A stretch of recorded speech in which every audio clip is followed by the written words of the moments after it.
अस्सलामु अलैकुम वरहमतुल्लाहि वबरकातुह। बिस्मिल्लाहिर्रहमानिर्रहीम। अल्हम्दुलिल्लाहि रब्बिल आलमीन वस्सलातु वस्सलामु अला सय्यिदिल अंबियाइ वल मुरसलीन व अला आलिहि व सहबिहि अजमईन। अम्मा बाद। उम्मीद है कि आप सभी हजरात बखैर होंगे और आज संडे के बजाय सैटरडे को एक दिन पहले मुलाकात हो रही है। तो कल कैसर भाई की स्ट्रीम है, जो आज उनकी स्ट्रीम होती है, तो आज के बजाय हमने स्विच कर लिया। यानी ये परमानेंट नहीं है, लेकिन कम से कम इस हफ्ते के लिए तो ऐसा ही हुआ है। कल उनकी बहुत अहम स्ट्रीम है, गालिबन उन्होंने उसको स्केड्यूल भी कर दिया होगा और नहीं किया तो वो कर देंगे, तो उसमें आप लोग ज़रूर शिरकत कीजिएगा। आज कोई बहुत ख़ास मौजू नहीं है, और ये भी कह लें कि ख़ास मौजू है भी, लेकिन इस एतबार से वो ख़ास नहीं है कि उस पर काफ़ी गुफ्तगू हो चुकी है गुज़िश्ता 2 दिनों में। आप सभी को मालूम है कि थर्सडे में गुज़िश्ता जुमेरात को एक डिबेट हुई, जिसको डिबेट नहीं कहा जाना चाहिए, जिसको दरअसल ये कहना चाहिए कि एक बुचर वर्क। तो डैनियल हकीकत जू ने जिस तरीके से एक हिंदू अपोनेंट को धोया है, रगेदा है और डिस्ट्रॉय किया है, उसके लिए मैंने कुरान करीम की एक आयत का हवाला दिया था। सूरह सबा में अल्लाह सुब्हानहू व तआला फरमाता है कि वमज़्ज़क़नाहुम कुल्ल मुमज़्ज़क़। एक कौम के अजाब के ताल्लुक से आयत नाजिल हुई कि हमने उनको मुकम्मल तरीके से कुचल कर रख दिया, उनको इतने टुकड़ों के अंदर बांट दिया। तो मैंने ट्विटर के ऊपर दानियल को मुबारकबाद देते हुए यही लिखा था कि अल्लाह ताला की इस आयत का मिस्दाक है ये डिबेट कि वमज़्ज़क़नाहुम कुल्ल मुमज़्ज़क़। तो आपने इस तरीके से उनको डिमोलिश किया है, ख़त्म किया है। और ये ना समझा जाए कि इससे पहले ये डिमोलिश नहीं हुए, उससे पहले उनको ख़त्म नहीं किया गया। हमारे पास जब भी आए, हाँ, अब हमने उनको लेना छोड़ दिया, और उसकी वजह ये है कि अगर वो इंसान बने रहते, सिविलाइज्ड बने रहते, तो यकीनन वो हमसे गुफ्तगू कर सकते थे। होता ये है कि वो लोग गालियाँ बहुत देते हैं, ब्लास्फेमी अपनी स्ट्रीम्स के ऊपर बहुत करते हैं।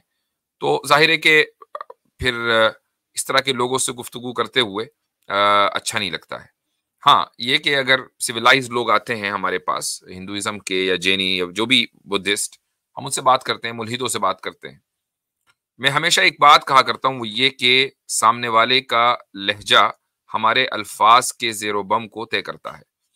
कि हमारे जो अल्फाज हैं वो सख्त होंगे, हमारी आवाज़ ऊंची होगी, या हमारी आवाज़ नॉर्मल रहेगी, हमारे अल्फाज ऐसे रहेंगे कि जिससे सामने वाले को इज्जत और एहतराम मिलता रहे। ये सामने वाले का लहजा और उसके अल्फाज के ऊपर डिपेंड करता है। वो अगर अपनी टशन में रहेगा, सामने वाला आएगा एरोगेंस दिखाएगा, तो जाहिर है कि फिर उसका इलाज दूसरे तरीके से होता है। बाज़ लोगों को सख्त दवाएं देनी पड़ती हैं, और बाज़ लोगों को ज़रा कम एमजी की दवा भी दे दें तो भी ठीक है, चल जाता है। तो इट डिपेंड्स। तो ये जो डिबेट हुई है, यानी ऐसा नहीं है कि जी डैनियल को बुलाना पड़ा, यानी हमें किसी को बुलाने की ज़रूरत नहीं थी। ये खुद ही बेचारे उसके पास पहुँचे कि जी हमें कोई नहीं पूछ रहा है, आप हमसे डिबेट कर लो।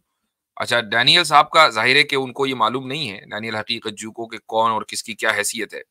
डैनियल से जब मेरी कल बात हुई है आमिर हक साहब की चैनल के ऊपर, तो मैंने उनसे ये कहा, मैंने कहा भाई आइंदा हरेरे गैरे नत्थु खैरे की आप वो कबूल ना किया करें, दावत और चैलेंज। तो वो कहने लगे कि नहीं, मैं एक अरसे से हिंदुओं को चैलेंज देता आ रहा हूँ, इनके इसी तरीके पंडितों को, इसी तरीके से यहूदियों के जो रबाइज हैं उनको, ये लोग बाहर नहीं निकलते।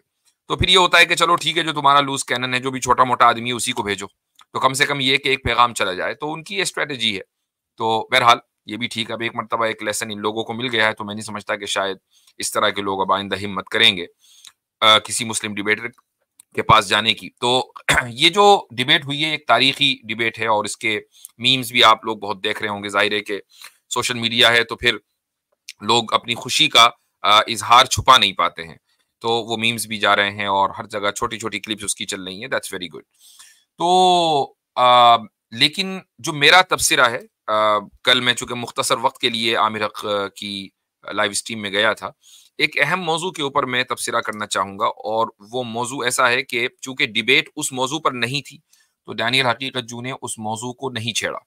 लेकिन होता क्या है कि जब पोस्ट डिबेट एनालिसिस होती हैं या कोई भी तबसरा करता है, तो वो पॉइंट्स के जो डिबेट में नहीं आए या नहीं आ सकते थे, ऑब्वियसली फिर उनको डिस्कस किया जाता है। अच्छा, हमारा तरीका ये नहीं है कि जस्ट गूगल इट सर हमने ये हमारी दलील क्या है, गूगल कर लो। नहीं, हम आपको दलील देंगे और बाकायदा हवालों के साथ दलील देंगे इंशाअल्लाह। वो मौजू क्या है? वो मौजू ये है, सबसे पहले मैं चाहूंगा कि आप वीडियो सुन लें और मैं अपनी स्क्रीन शेयर कर रहा हूं, उससे मौजू भी तय हो जाएगा। इस मौजू का ताल्लुक इल्मुल जर्ह व तादील और इल्मु अस्माइर रिजाल, दो हमारे यहाँ साइंसेज हैं जो हदीस से उलूमुल हदीस के अंदर आती हैं। साइंसेज ऑफ हदीस में बहुत सारी ब्रांचेस हैं, उसमें एक सब ब्रांच है इल्मुल जर्ह व तादील और दूसरी ब्रांच है इल्मु अस्माइर रिजाल। आप में से कुछ लोगों ने इन दो इस्तिलाहात को, टर्मिनोलॉजीज को सुना होगा। जिन्होंने नहीं सुना, कोई बात नहीं, आज सुन लें। और जो टुकड़े टुकड़े गैंग है, तो उनके लिए मैं इसका तर्जुमा नहीं करूंगा, चूंकि उनको ये मालूम होना चाहिए कि हम जिस ट्रेडिशन से आते हैं, जिस क्लासिकल ट्रेडिशन से आते हैं, वो क्लासिकल ट्रेडिशन बेइंतहा रिच है। उसको समझने के लिए आपको कम से कम ट्रांसलेशंस के ऊपर रिलाय आप नहीं कर सकते हैं। तो पहले आप वो वीडियो सुन लें और उसके बाद इंशाअल्लाह फिर आगे गुफ्तगू करेंगे। मैं स्क्रीन शेयर कर रहा हूं, just a second.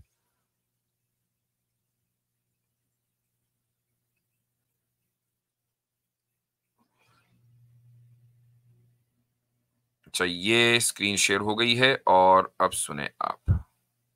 But these texts are you denying the Smirtis? Are you saying that the Smirtis should be thrown in the trash? No, I am not denying. Would you be? Well, they say that girls cannot study, women cannot study the Vedas. Should we bring the references? Complete your argument. So that is your argument. Okay, well, good. Yeah, you want me to show the references? Here's a guy who rejected 77. Sorry, I'm so sorry. 87% of his religion, as per, because of a guy Al-Albani, born in 19 something. And he wrote his book in 1930. He rejected 87% of his religion because there were 40,000 something hadiths, acceptable hadiths before Al-Albani. And now, because of him, we have just 4,400 something. This guy is asking me to believe something that is against Vedas. God, his one. जी हाँ, तो ये आपने देखा। अच्छा, जब ये फालतू की गुफ्तगू की तो डैनियल का जो फेस एक्सप्रेशन था वो भी देखने का था। जाहिर है कि अगर इस मौजू के ऊपर डिबेट होती तो वो जरूर जवाब देते, भाई ये क्या बात कर रहा है। तो जिन लोगों मैं दोबारा बता दूं अपने अल्फाज में कि इसका कहना यह है कि बात चल रही थी कि भाई वेदास या वैदिक कल्चर में जर्ह तादील का कोई स्टैंडर्ड नहीं है। जर्ह तादील यानी इसका मतलब यह है कि आपके यहाँ कोई ऐसा उसूल व ज़ाब्ता नहीं है कि इन उसूल व ज़वाबित को अपनाकर हम वेद की या इसी तरीके से मनुस्मृति या जितनी भी स्मृतिज हैं उनकी फला बात लेंगे और फला बात नहीं लेंगे। हमारे यहाँ पूरा उसका एक मैकेनिज्म मौजूद है और उसके लिए कई सारे यानी पूरा उलूमुल हदीस उसके लिए है। उलूमुल हदीस के अंदर 72 प्लस बल्कि 77 ब्रांचेस हैं। उनमें एक ब्रांच जो है उसको इल्मुल जर्ह व तादील कहा जाता है। उसके अंदर वो तमाम उसूल व ज़वाबित हैं कि जिनकी बुनियाद पर आप किसी रावी और नरेटर को ये देखते हैं कि वो नरेटर इस लायक है कि उसकी हदीस को लिया जाए या इस लायक नहीं है। इल्मु अस्माइर रिजाल है वो जिसको हम आप आसान लफ्जों में आज की जबान में डेटाबेस कह लें कि पूरा एक डेटाबेस है नरेटर्स का, जिसमें हमारे पास तकरीबन 5 लाख अफराद का मुकम्मल डेटा मौजूद है कि वो ये सारे के सारे वो लोग हैं कि जिनमें अपनी जिंदगी में जिन्होंने एक हदीस भी अगर नरेट की होगी तो उसकी मालूमात है कि वो कब पैदा हुआ, कब उसका इंतकाल हुआ और कौन उसका मुकम्मल नाम क्या है, उसकी कुनियत क्या है, वो किस इलाके में पैदा हुआ, कहाँ कहाँ उसने सफर किया, कौन कौन उसके टीचर्स हैं, कौन कौन उसके स्टूडेंट्स हैं। तो ये पूरा डेटा मौजूद है। अच्छा, फिर मुख्तलिफ लोगों ने जो उसके हम असर हैं, यानी जिसको हम आज की तारीख में या आज की इस्तिलाह में पीर रिव्यू कहते हैं, तो जो उस शख्स के जमाने में जो लोग मुहद्दिसीन थे उन्होंने उसके बारे में क्या कहा, अच्छी बात कही या उसके ऊपर क्रिटिसाइज किया, ये सारा डेटा मौजूद है। और जिनका डेटा मौजूद नहीं है उनको क्या कहा जाता है, ये भी हमारे यहाँ इस्तिलाहात मौजूद हैं। इस पूरे डेटा की रोशनी में जो जारिहीन और मुअद्दिलीन होते हैं, यानी वो मुहद्दिसीन या हदीस के एक्सपर्ट के जिनको क्रिटिसिज्म इन हदीस की भी एक्सपर्टीज होती है, वो इस डेटा को सामने रखते हैं और उसके बाद फिर हदीस के ऊपर हुक्म लगाते हैं कि ये हदीस सही है, ये हसन है, ये ज़ईफ है। अब ये आदमी ये कह रहा है कि हमारे यहाँ यानी इनके यहाँ भी कुछ इस तरह का सिस्टम है जो इनके यहाँ नहीं है। असल में क्या है कि मैं हमेशा कहता हूं कि इस मजहब के मानने वाले, इस ट्रेडिशन के मानने वाले एहसास कमतरी का शिकार है, इंफीरियरिटी कॉम्प्लेक्स का शिकार है कि यार जिन लोगों को हम बुरा समझते हैं और जिन लोगों से हम नफरत करते हैं, उनके पास इतना रिच ट्रेडिशन है, हमारे पास क्यों नहीं है?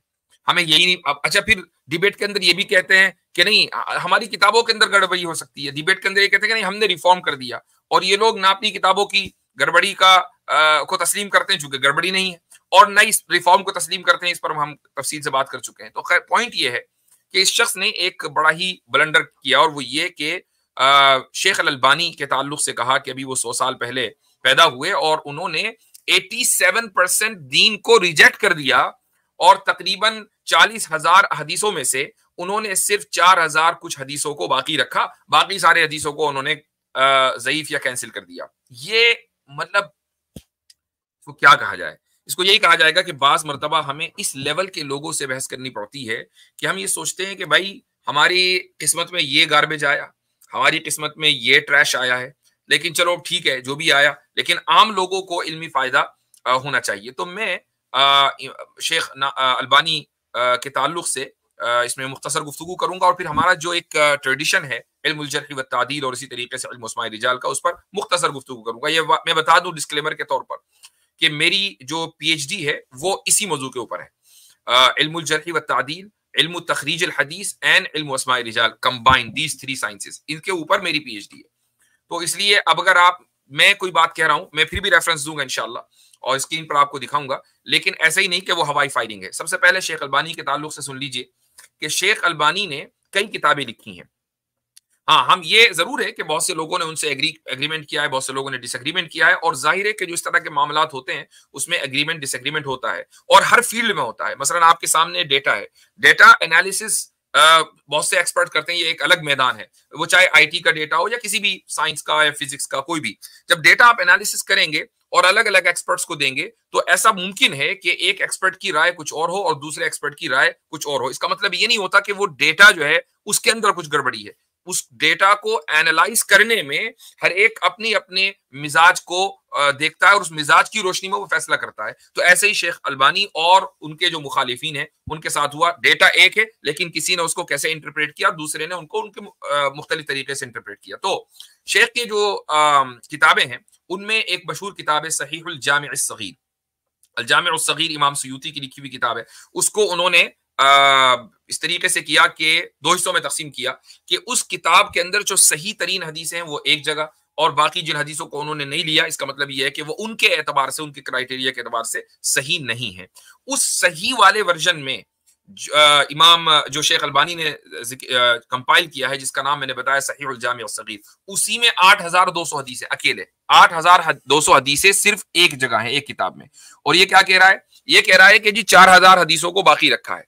उसके बाद सहीहुल अदब अल मुफरद उनकी एक किताब है, सहीहु अबी दाऊद उनकी किताब है, सहीहु इब्न माजा उनकी किताब है, सहीहु नसई उनकी किताब है, सहीहु तिरमिजी, यानी जो 6 मशहूर किताबें हैं जिनको कुतुब सित्ता कहा जाता है, बुखारी और मुस्लिम के अलावा जो 4 किताबें हैं, सुनन अबी दाऊद, सुनन नसई, सुनन इब्न माजा और इसी तरीके से सुनन तिरमिजी, इन चारों के ऊपर भी उन्होंने काम किया, और उसमें जो सही हदीसें हैं वो अलग कर दी और जो ज़ईफ हदीसें हैं वो अलग कर दी। अगर आप इन चारों किताबों की और फिर सहीहुल अदब अल मुफरद को भी ऐड कर लें, इन 4-5 किताबों की हदीसों को जमा करें तो यही कई हजार पहुंच जाती हैं, कई हजार पहुंच जाती है। ये 4,000 की बात नहीं हो रही है, बल्कि ये 10-15 हजार से ज्यादा निकल जाती हैं। प्लस 8,200 हदीसें वो हैं जो अल जामिअ अस्सगीर की सही में उन्होंने जिक्र की हैं, और इसमें बुखारी और मुस्लिम की रिवायत शामिल नहीं है, क्योंकि बुखारी और मुस्लिम की रिवायत के ऊपर शेख ने कोई काम नहीं किया कि भाई बुखारी की हदीसें भी वो चेक करके ये कह रहे हैं कि ये जो है सही बुखारी की सही हदीस है और ये सही बुखारी की ज़ईफ हदीस है। ऐसा उन्होंने कोई काम नहीं किया, क्योंकि इस उम्मत में इस बात पर इजमा हो गया था इब्ने सलाह के दौर में, और इब्ने सलाह तकरीबन कोई 6ठी सदी में थे, कि बुखारी और मुस्लिम की जो अहादीस है वो अपनी सनद के एतबार से मुत्तफक अलैह हैं, सनद में कोई मसला नहीं है। हाँ, ये हो सकता है कि उसके मतन में, उसके टेक्स्ट में, उसको समझने में जो अइम्मा हजरात हैं, जो फुकाहा हैं, उनकी अलग अलग ओपिनियन हो, किसी ने उसके टेक्स्ट को कबूल किया हो किसी दूसरे उसूल की वजह से और किसी ने न किया हो, दैट्स अ डिफरेंट केस, लेकिन सनद जो है वो मजबूत है बुखारी और मुस्लिम दोनों की। तो ये तो मुख्तसर सी बात हो गई। अब यहां पर देखना यह है कि ये जो इल्मुल जर्ह व तादील, इन्होंने कहा ना कि भाई 100 साल पहले एक आदमी आया और उसने हदीसों के बारे में निशानदही करनी शुरू कर दी कि ये सही है या ज़ईफ है। ये इससे बड़ा झूठ और जहालत कोई नहीं हो सकती। इसको आपके सामने मैं स्क्रीन पर स्क्रीन शेयर करता हूँ, दिखाता हूँ, 1 मिनट, जस्ट अ सेकेंड।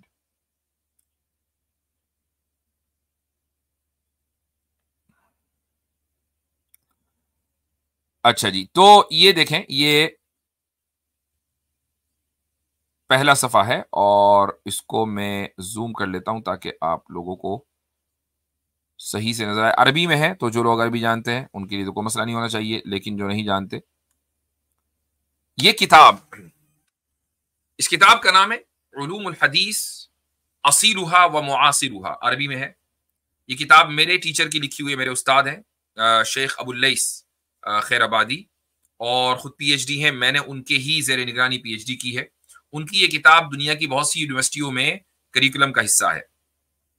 तो उसमें वो सफ़ा नंबर 133 पर लिखते हैं इल्मुल जर्ह व तादील के का तारुफ कराते हुए कि ये कोई नया फन नहीं है, बल्कि वो ये कहते हैं कि ये जो फन है इल्मुल जर्ह व तादील, कि जिसकी बुनियाद पर हम ये फैसला करते हैं कि कौन से उसूल को सामने रख करके किस रावी को कबूल किया जाए और किस नरेटर को नहीं, ये इस ताल्लुक से गुफ्तगू बदा अल इहतिमाम बिही, इस ताल्लुक से गुफ्तगू हजरत उस्मान बिन अफ़्फ़ान रज़ी अल्लाहु अन्हु की शहादत के बाद ही शुरू हो गई थी, और उनकी शहादत सन 35 हिजरी में हुई है।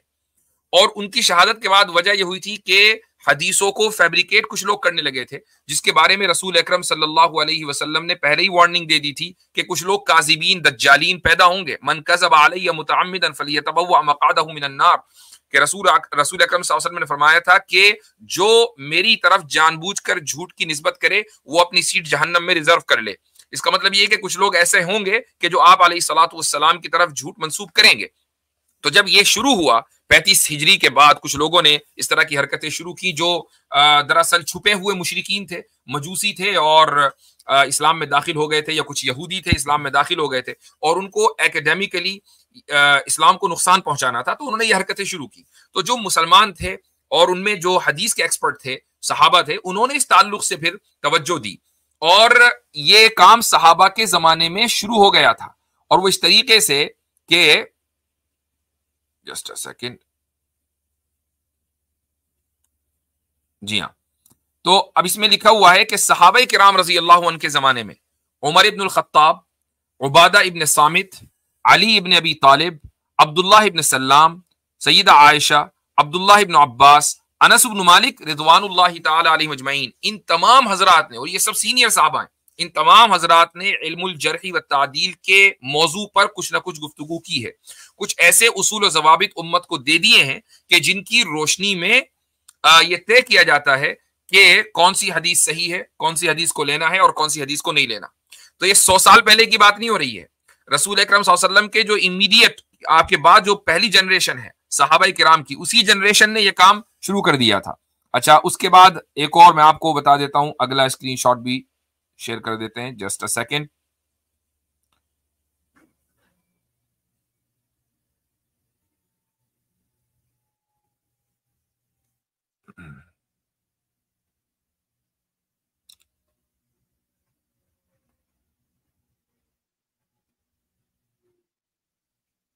जी हाँ, अच्छा, तो सहाबा के जमाने में जो हजरात थे उनका नाम आ गया। ताबीईन के जमाने में जो सेकंड जनरेशन है, सईद इब्न मुसय्यब, जिनका इंतकाल हुआ 94 में हिजरी, 94 हिजरी, आप सल्लल्लाहु अलैहि वसल्लम की हिजरत के 94 साल बाद। सईद इब्न जुबैर 95 में, आमिर इब्न शराहील अश-शाबी, इमाम शाबी के नाम से मशहूर हैं, मोहम्मद इब्न सीरीन बहुत मशहूर ताबीई हैं। और फिर ताबीईन के दौर में इस सेकंड जनरेशन में जो आखिर में लोग आए हैं विद इन 150 आफ्टर रसूलुल्लाह सल्लल्लाहु अलैहि वसल्लम हिजरा, इसमें तो तादाद बहुत सारे लोगों की है। सुलेमान अल-आमश 148 में इनका इंतकाल हुआ, मामर इब्न राशिद 153 में, हिशाम अद-दस्तवाई 154 में, इमाम औज़ाई 156, शुअबा 160, सुफियान अथ-थौरी 161, हम्माद इब्न सलमा 167, अल-लैस इब्न सअद 175, इमाम मालिक 179, अब्दुल्लाह इब्न मुबारक 181, यहया इब्न सईद अल-क़त्तान 189, इब्न उलैया 193, सुफियान इब्न उयैना 197, अब्दुल रहमान इब्न महदी 198। तो ये शुरू के 200 साल में ही इतनी बड़ी तादाद और बड़े बड़े नाम हैं जो इस फन से जुड़े हैं। और उसके बाद फिर किताबों की शक्ल में ये डेटा महफूज होता रहा। तो ये तो रहा इल्मुल जरह व तादील का। इल्मु अस्माइर रिजाल यानी जो डेटा जिन किताबों में है, उन किताबों में भी चंद किताबों के मैं आपको नाम बता देता हूं कि ये कितने बड़े बड़े इंसाइक्लोपीडिया इन हजरात ने तैयार किए और किस जमाने में तैयार किए हैं। मसलन जो एक बहुत नोटेबल किताब है, इसको ये नहीं कहना चाहिए कि ये पहली किताब है, लेकिन बहुत नोटेबल किताब है, इसका नाम है अल कमाल फी अस्माइर रिजाल। इसके लिखने वाले हैं अब्दुल गनी अल मकदसी। सन 600 हिजरी में इनका इंतकाल हुआ है, यानी आप सल्लल्लाहु अलैहि वसल्लम की हिजरत के 600 साल के बाद। इस किताब को में इजाफा किया, इस किताब को, ये किताब मौजूद है, अच्छी खासी बड़ी किताब है, आज भी मिलती है। इस किताब में इजाफा किया, वो इजाफा किसने किया? अबुल हज्जाज अल मिज़्ज़ी ने, और इसका नाम रखा तहजीबुल कमाल। तो ओरिजिनल किताब का नाम था अल कमाल, उसका नाम उसके बाद उसमें इजाफा हुआ, उसका नाम रखा गया तहजीबुल कमाल।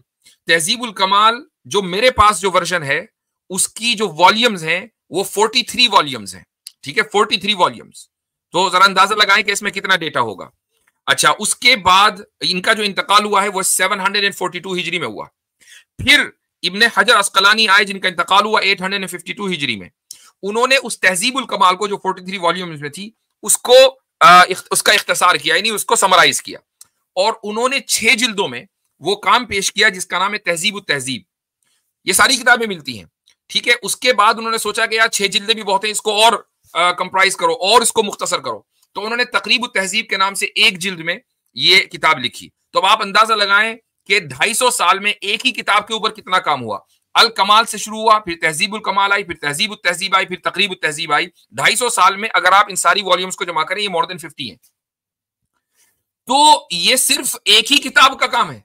इसके अलावा जो दूसरी किताबें हैं जो इस उम्मत के उलमा ने तैयार की हैं, सिर्फ डेटा के ऊपर के जो अस्माउर रिजाल यानी जो हदीस के जो नरेटर्स हैं उनका डेटा जमा हो जाए, अलग अलग अंदाज से अलग अलग किताबों के ऊपर काम किया। इब्न हजर की किताब है ताजीलुल मनफा, ये बिल्कुल उसका एक अलग नेचर है।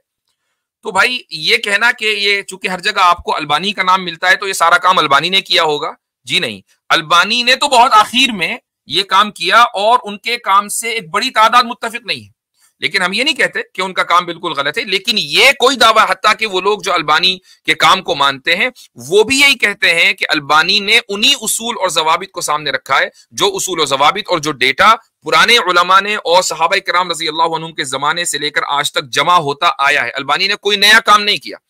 अच्छा, अब ये कैसे कह दें कि भाई अलबानी के काम से कुछ लोग मुत्तफिक नहीं? ये ऐसा ही है जैसा कि पहले जमाने में, ये जो मैंने अभी आपको बताया कि डेटा एनालिसिस में इख्तिलाफ हो सकता है। मसलन मैं आपको 2 नाम दे देता हूं, इसमें एक नाम तो है इमाम तिरमिजी का और दूसरा नाम है अब्दुर्रहमान इब्नुल जौजी का। इमाम तिरमिजी रहमहुल्लाह के बारे में बहुत से मुहद्दिसीन ये कहते हैं कि जब ये हदीस के ऊपर हुक्म लगाते हैं तो मुतसाहिल का मतलब ये है कि भाई ठीक है, मतलब थोड़ी बहुत अगर कोई कमी किसी रावी में तो ये उसको लेट गो कर देते हैं और उस हदीस को एक्सेप्ट कर लेते हैं। अब्दुर्रहमान इब्नुल जौजी के बारे में कहा जाता है मुतशद्दिद, यानी अगर उन्होंने जरा सा भी किसी के दामन पर हल्का सा दाग देखा ना तो फिर वो घर तक छोड़कर आते हैं कि तेरा यहां पर कोई काम नहीं निकल। तो अब ये मिजाज का फर्क है कि एक के नजदीक कोई बात नहीं, 2-4 दाग जो है वो भी चल जाएंगे, और एक के नजदीक ये है कि नहीं कोई दाग नहीं चलेगा। और कुछ लोग फिर मुतवस्सितीन है या मुअतदिलीन है, कुछ लोग बीच में है।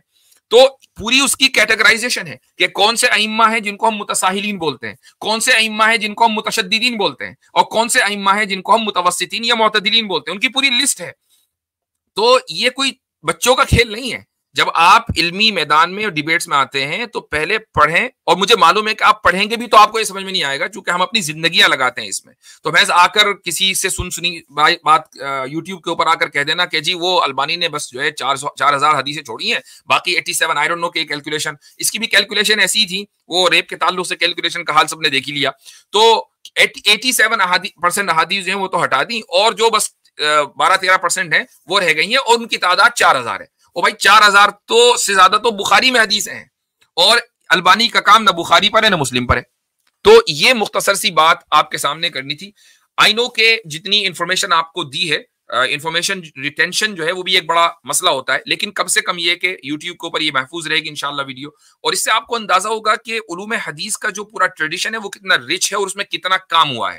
ये बच्चों का खेल नहीं है कि कोई भी एरा गैरा नत्थू खैरा आके कुछ भी बक जाए और लोग उससे मुतासिर हो जाएं। इंशाअल्लाह जब तक उलमा खुसूसन इल्म हदीस से रिलेटेड जो या उनकी दिलचस्पी जिन लोगों की इल्म हदीस में है वो हैं और सोशल मीडिया के ऊपर है, तो कम से कम इन लोगों को हम मौका नहीं देंगे इंशाअल्लाह ताला बिइज़्निल्लाह।